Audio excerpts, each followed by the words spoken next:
We completed now all the community meetings. We did have a meeting Tuesday morning. We were able to compile all the feedback, and then we took that into a closed session. There's very few reasons we can go into a closed session, and one is to come up with a strategy for negotiation. And so that's what we did. We took all that, and I promise you, those concerns were debated heavily and talked about heavily in that meeting, and they are affecting conversation. So more to come, just a lot of discussion still going on. There's still nothing said at all. This is still being talked about, negotiated, analyzing what possibly could be done.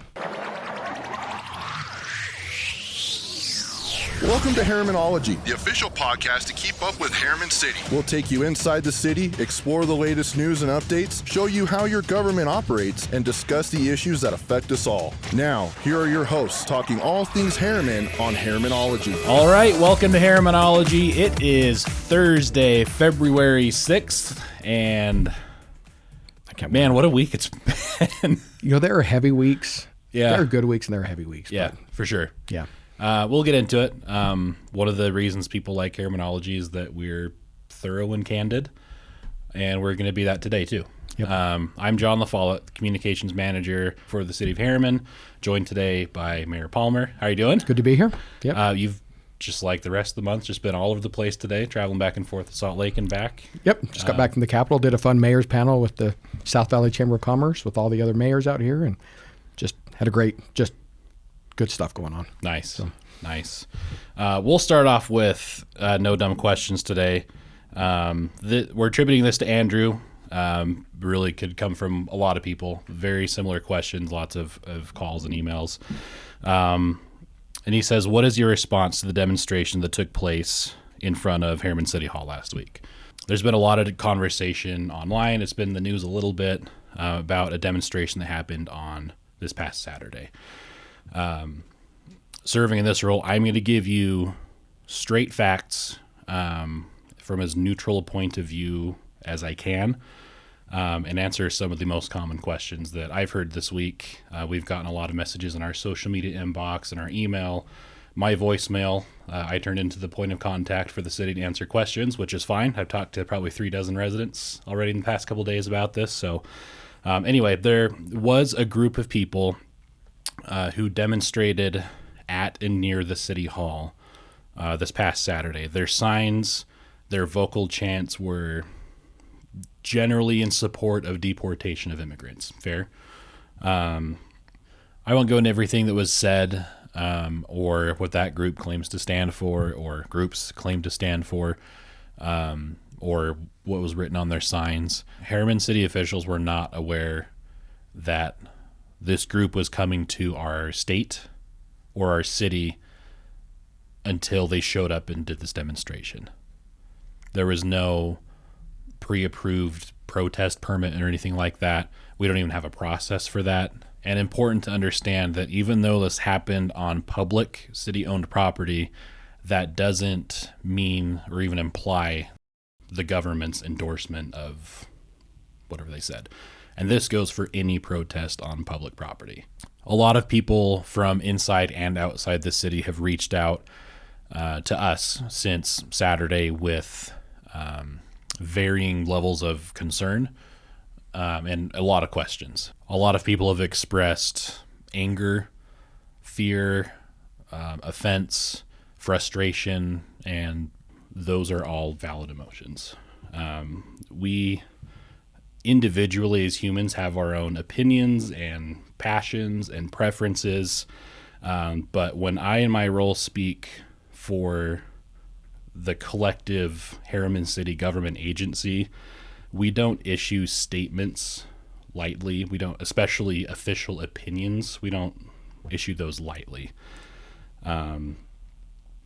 It's a big deal when we issue an opinion or statement on something that the city has purview over, like road funding or water, land development, things like that.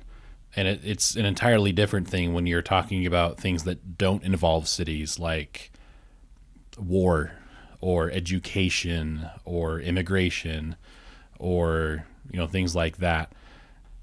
If you think of the old adage, stay in your lane, that's not our lane as a city government. So we have to be responsible in what we say as a collective government agency, even knowing that residents and other community members have passionate feelings about those topics. People have asked us what can be done to prevent groups like this or other protests from coming again, or for the city government to show that groups like this aren't welcome. These are questions we get. The answer lies in the First Amendment of the U.S. Constitution. There's more than a century of U.S. Supreme Court case law that tells us what the government can and cannot do, and it gives broad protections to freedom of speech, freedom of assembly, and there have been a lot of instances over the decades across the whole country where groups or people have said or done things that, in the eyes of the local community, wherever it happens, are deeply offensive and disturbing, distasteful, but those actions were legally protected from government intervention.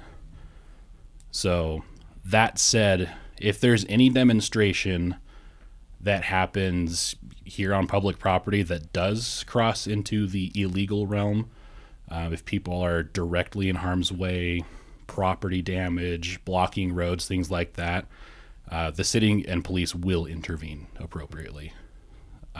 But short of that, there are constitutional First Amendment rights to consider. Yeah. So we understand why people feel the way they do. But when we speak from an official collective city government agency standpoint, we can only point to the law. So when I'm issuing statements to the media or on website or social media, and this podcast is going to be posted on Herriman City platforms, again, we have to be responsible and neutral. Individual council members or individual people can issue statements of their own. They're free to do that. But a lot of people have asked for the city to say something collectively, and we're not. So anyway, just wanted to kind of start with that and hopefully answer questions that listeners and viewers have. Those are mostly the matters that people are curious about when they call me and asking about this demonstration. So the only thing I'll add, we don't want to give this too much attention, right? Really, that's my hope, is we can address this and move on. But I did, personally, I issued a statement, and that was just me. That wasn't a city statement. That was my statement that I issued, and that's on my social media channel. So you can just check that out. And then if you have any other concerns, you can reach out to any of us on council after that point. Yeah. So send, if you want to talk to me, you can, communications@herriman.gov. Or if you call the main city hall number, they just forward them all up to me. If you go to my voicemail, I'll call you back. If you want to get a hold of Mayor Palmer @herriman.gov, or any of the other city council members, and you can talk to them individually if you'd like to. But this is probably as far as we're going to go as a city to address it collectively. So may or may not be satisfactory for some people watching this, but we generally don't make it a practice to comment on any demonstrations or protests that happen anywhere, including in our city. So with that, we'll move on to another topic that this one's really not very fun either. And the first that most people are going to be hearing of this. So we received word that the Jordan Basin Improvement District, which formerly South Valley Sewer, now it's the Jordan Valley Improvement, Jordan Basin Improvement District, not to be confused with Jordan Valley Water Conservancy District, right? We'll be doing a project that will cause interruptions on 134th South and Bangerter beyond what is being done by UDOT right now with that interchange. They'll start February 17th, President's Day. It was going to be March. It got bumped. I was going to say that's news to me. Okay. So that got bumped a little bit, and it's going to last until mid-May. And what the impacts are: eastbound 134th with the right turn onto southbound Bangerter will be closed for that whole duration. Bummer. I can't even. So it is what it is. We can't control it. It's not even in our city. But it will impact a lot of people. Everybody's sighing and rolling their eyes right now. I get it. UDOT is maintaining their commitment for their project of keeping the northbound Bangerter to westbound 134 turn open. That's going to remain open. but the opposite direction to go east to south is closing. So we'll put this out on our social media when Jordan Basin Improvement District does. Riverton City will as well, maybe even UDOT, but just heads up there. Nothing we can do about it. So That's going to be awful. Yeah. There's no way to mince words about that. So, and everybody knows it. There's major utility work that they need to get done. And Jordan Basin is doing other sewer improvement or replacement sort of projects throughout the rest of the city that'll have less impact. Up in my neck of the woods on 118 South, there was a project last year that'll be continuing this summer. Right. Major impacts there, but kind of how it goes. Well, and correct me if I'm wrong, John. I heard the reason they're doing it now is the thought was going to be they would come in after this project finished this winter and reclose it again, have to close that again. Yes. So and dig up the fresh concrete. Right. And, yeah. So painful, like I'm not, but painful. But if we can get through a few weeks of this, the whole project will be done faster and quicker. So I guess that's trying to look at the silver lining of this right now. But so as much as possible, go to 126th South, Herriman Boulevard. In saying that, I realize that's where everyone is already going. Right. They'll have an official detour from 134th to Old Liberty Way in Riverton. Take that if you want. It's ultimately going to go to 126 anyway. Right. Porter Rockwell. If you can. Yep. 138th South might be a decent option for some people. Probably not the masses, but it's going to hurt. It's going to hurt for a while, and really the rest, even after this sewer project is done, is going to keep hurting through the end of the fall probably. Yep. So, bummer. It is what it is. I'm sorry. Be the bearer of bad news. I should have had somebody else come on this week. So now let's move on to another major topic that's going on in the city right now, the athletic complex.